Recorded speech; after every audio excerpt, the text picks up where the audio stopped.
Hey guys, welcome back to my channel and a warm welcome if you're new, honey. So today we are going to cover two different topics. Number one, we are going to talk about Sha'Carri Richardson breaking her silence about the situation that happened at the airport. And she went online on Instagram, made a video, so we're going to go ahead and watch that. And also, we are going to talk about this crazy shooter in Austin, Texas, that shot multiple people in a Target parking lot. And now he's saying that he's Jesus. So if you're ready to get into these crazy stories, just stay tuned. So it looks like Sha'Carri Richardson is finally coming clean and opening up about her domestic violence arrest. And she decided to publicly apologize to Christian Coleman, her boyfriend.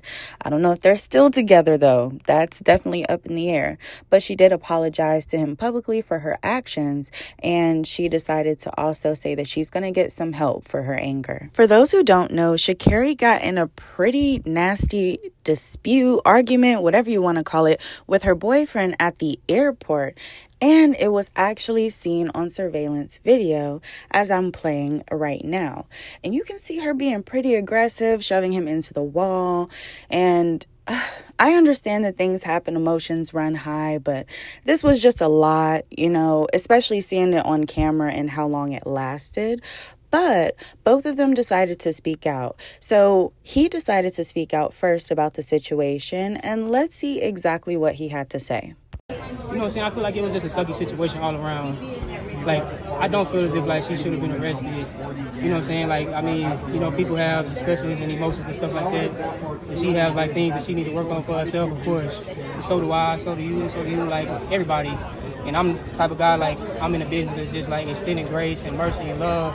And I feel as if, I don't try to look at obstacles either. I just look at, situations like this to just, take a step back, analyze yourself mentally, and then just try to see what you can do to be your best self so that you can move forward, so you can just be the type of person and a human that God needs you to be for His kingdom and for His glory. And so that's kind of how I look at the situation. And I hate the narrative, too, of just it's so negative. But like I said, it's just in the state of Seattle, even talking to the cop or whatever, he was just it really was nothing I could do. And just I understood. But like I said, it was just a sucky situation. But she's a human being and a great person.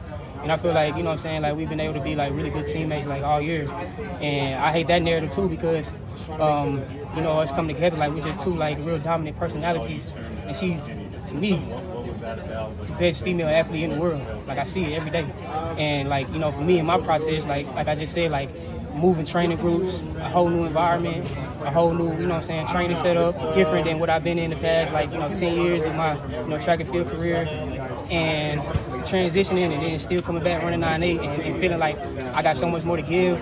That's my path and that's my journey. And being so up close and personal with her every day. And I watched this girl fall on the track in February and walk it off like it was, a cramp, but get back up and have to take a month and a half of just rehab and trying to come back. And then 3 weeks later have a competition and she just has a lot of things going on and a lot of emotions and forces going on inside of her that not only I can understand, but nobody can, because she's one-on-one, and I'm one-on-one too. And so I know everything is happening in God's plan, because obviously He's one-on-one. And so that's really the main focus and the thing that I just wanted to say. And I know that it's been a tough journey for her this year, but she's gonna bounce back. And like I said, I see it every day. She's the best female athlete in the world, and she's gonna be just fine. She's gonna be good, and I'm gonna be good too. So it is what it is.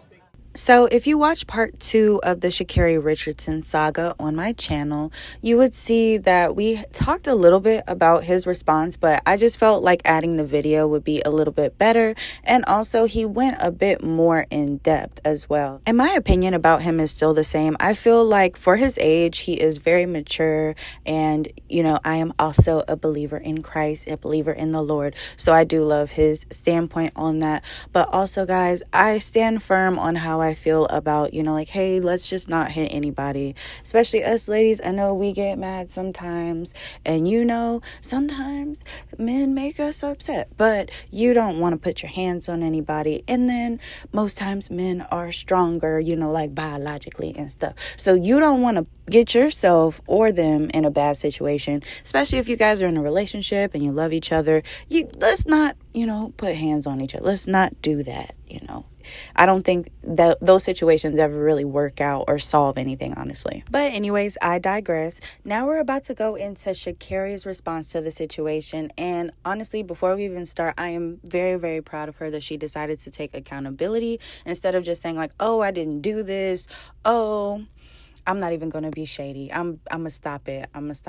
But, I'm just glad that she took accountability, because some other celebrities, athletes, they don't do the same. So let's go ahead and watch her video. Hey y'all, it's Sha'Carri, and more than anything, definitely a lot of self-reflection, a lot of understanding of not only putting myself in a compromised situation, but somebody that I have a deep care and appreciation for as well, is something that holding myself accountable. I see myself, I'm taking this time to not only see myself, but get myself a certain level of help that overall is going to reflect who I truly am in my heart and my spirit, and not allowing this moment, but accepting this moment to be more. And so my only thing is I want to be more, not even just for myself, for my family, for my fans, and overly appreciate y'all supporting me and showing up and even holding me accountable to being my best self. So more than anything, I refuse to run away. But not refuse to run, but I refuse to run away, but face everything that comes to me head on, because everything on the other side is greater, but you got to go through in order to get there. So I'm Sha'Carri, y'all. I appreciate y'all. When I tell y'all, I was so happy to see this video, because it was just, in my opinion, full transparency. She wasn't trying to make any excuses for her actions. Oh, well, he got me upset. He got me riled up. And she also showed appreciation to the people in her life who kept it real with her, because some people do take that in a negative way. If someone says, hey, you might have been a little bit wrong. And honestly, I think it's a natural reaction. It's like, what? Me? I ain't wrong. What you talking about? But if you are on a certain level, you can understand like, hey, this person loves me. Like, they're not trying to attack me or hurt me. Honestly, they're just trying to tell me how it is. So maybe I could have a better understanding of the situation from a different perspective. You know what I mean? Hopefully they can work out their differences. They both seem to be very understanding people, but this was a super big situation. So it might need to take a little bit of time.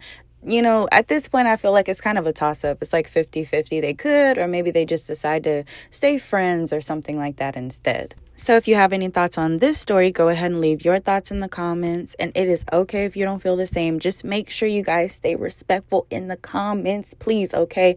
I don't need nobody's comment getting flagged and y'all trying to blame me, because yes, it done happened before. Anyway, I digress. But let's go ahead and get into this second topic with this crazy Austin, Texas Target parking lot shooter. The whole situation is extremely tragic, but there's a guy, apparently he had mental issues. I mean, what's new? I mean, we have had so many shootings this year with people that have claimed to have mental issues. And all I'm trying to say is that there are plenty of people out there with mental issues that don't unalive other people, okay? This is the guy I was talking about earlier who claims to be Jesus, and he also claims that he chose all three of his victims. One was a cart collector, one was a grandfather, and the other one just broke my heart because it was a 4-year-old granddaughter. The suspect's name is Ethan Nineker, and he is 32 years old. And I have no idea as of now why he went on this crazy rampage, but there was somebody around who actually said, and I quote, he said that he was Jesus and there was no real reason whatsoever given.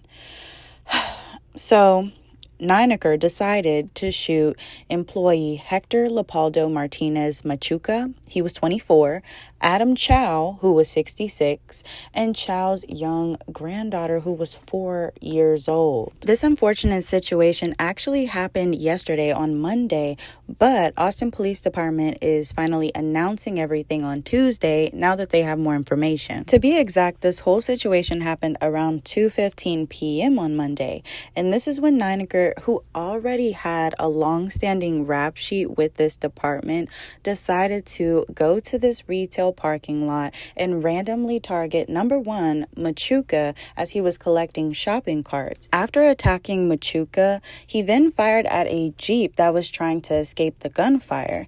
That's when he shortly after approached a gray Toyota 4Runner, and that's where he fatally shot Chow, who was in the driver's seat, and Chow's granddaughter, who was in the back seat. Chow's wife was also there, and she was injured as well. And Nineker not only just destroyed this whole family in a second, but then he turned around and stole their car, then fled at a high speed from the store, and later crashed the Toyota into a Volkswagen. The crazy thing is, after he crashed into this Volkswagen, he kept going, and finally he came to a rest on top of an Infiniti SUV. He then assaulted the Volkswagen's female driver, decided to hijack the vehicle, and drove off. But luckily, about 20 miles away, he was eventually taken down with a taser, which is so shocking to me because I thought they would have had their pew-pews out, honey. And honestly, I feel like that's what they should have had. A taser is very chill for the damage that he has done to these people's lives and, taken away lives, ruined families. Yeah, I'm surprised about all that. But anyway, Austin homicide detective Nathan Sexton said, "We're still looking into the drug portion of it," noting that the crazy man called himself Jesus and provided absolutely no motive behind this crazy shooting. He goes on to say he could have been under the influence of narcotics. It might not necessarily be all attributed to mental illness, so we're still investigating all of that. Austin Police Chief Lisa Davis said that Tuesday's heartbreaking tragedy is a failure of the mental health system. As far as the victims he chose, those were random, but this man had some serious issues, Davis said. "I think about the systems that failed in a way as we move forward," she said. "We have someone with some serious mental issues, and where are we able to take them, and what help are they getting? Where does someone with this capacity to do this get a weapon? And when does a family member feel comfortable giving someone with these issues a weapon?" Okay, like I said, I get it. He has mental health issues. I totally understand. I empathize with that. I feel like, sometimes things happen, but not this. This is crazy. I feel like if you have the capacity to understand that you're going to need a weapon to execute this plan, you know where to get it, you have enough sense to know how to execute this plan, you also can acknowledge the fact that it's messed up. And I think sometimes you have to just come to terms with the fact that sometimes there's just messed up people out there. And yeah, they might have mental health issues, but they're also just kind of terrible people. I mean, it's possible to have both. It's possible to have mental health issues and just be also like a crappy person separately, So I don't know. But I want to know your thoughts in the comments. And if you made it this far, make sure you like, subscribe, and hit that bell. That way you're notified every time I post. And if you made it this far, you know what? Let's have a word. Let's think. Okay, satin. Okay, if you made it this far, go ahead and put satin in the comments. Okay, love you. Bye.